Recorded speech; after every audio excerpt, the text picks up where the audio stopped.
The last 2 months, see, after Iwo Jima was February of 1945. After Iwo Jima, they pulled us out of the fleet.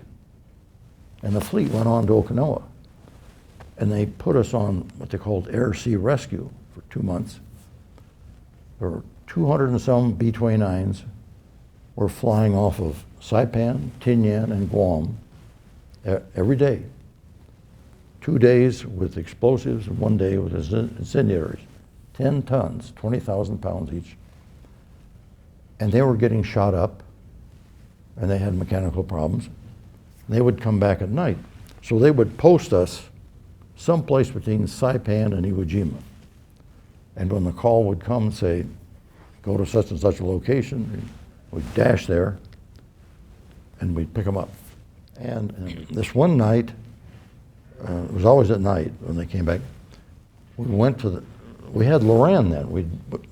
We picked up in the middle of this whole skirmish out there. Loran was created so we could triangulate very precisely to where the crews got bailed out. And this one night we found all but one within a few hours. And then we spent hours and hours going back and forth looking for that last one. So the Army Air Force crew and our captain decided, looks hopeless. So we cranked up the engines and headed to the island of Saipan to deliver these fellows to their base. My particular task was what they call bosun of the watch. And I would go from person to person, sonar to the helmsman to radioman. You need to take a break. Would you like to go get a cup of coffee, go to the bathroom? And I'd relieve them. Then I would relieve the next watch. It would be 4 on and 8 off. That was 24/7. My first stop was way back in the fantail, where the diesel engines exhausted out of the side of the hull, and there were blowers blowing air down into the sleeping compartment. Very noisy there. So this one fellow named Eric was up on a gun mount looking backwards to make certain no one snuck up on it with binoculars. And he had a telephone right here. See? And I said, Eric, are you okay? I yelled at him, and he yelled back, I'm okay. But he said, 5 minutes ago, I swear I heard a voice, but don't you report it, because they'll just laugh at you. It just has to be my imagination. I said, yeah, it's ridiculous. So I turned, and instantaneously, I lost my sea legs. I had to grab the guardrail. I thought, I must have eaten something that disagrees with me. So I had to go hand over hand. It's dark, nobody could see me. I went clear to the superstructure and I sat down next to the ladder that took me up to the bridge. I sat there for, I don't know how long, and my mind was totally blank. I couldn't remember where to go on my next stop. I've been doing this for many months and I couldn't remember what am I supposed to be doing. And then it finally dawned on me, somebody's trying to tell me something. So I grabbed that ladder, I went up to the bridge, and I said, Mr. Leslie, it was the officer of the watch. I said, 20 minutes ago, and I just guessed 20 minutes. I said, 20 minutes ago, Eric swear he heard a voice back there, but it was so preposterous I did not report it. I've had a change in heart. I recommend we go back.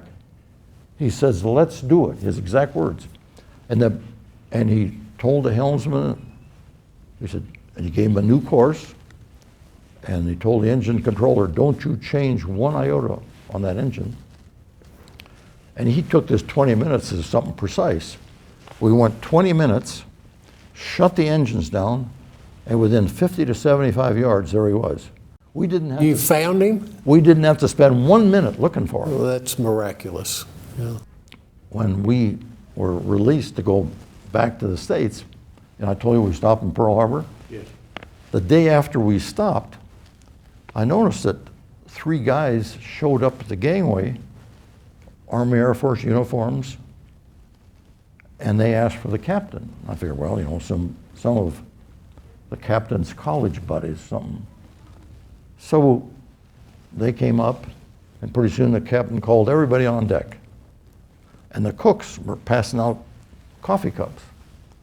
And these guys stood up in front and said, well, you don't recognize us because the last time you saw us, you fished us out of the water. And they opened up this shoebox and they had, I think it was bourbon. So each one of us got a sip of bourbon. The captain said, now, I want you fellas to know, I normally don't allow alcohol on the ship, but tonight we're going to make an exception. So we all drank, and that was a pretty emotional experience. I don't think that one particular guy was one of the three, but these were three guys that we had rescued. They just happened to be back in R&R. I'll never forget that experience. But the ironic part of it was, after Iwo Jima, and we were assigned to Air Sea Rescue, we were bellyaching saying, Air Sea Rescue? Why, Sea Scouts could do that. We're men of war.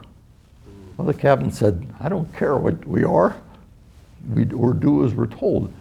But when those guys came aboard and gave that testimonial, it was all worthwhile.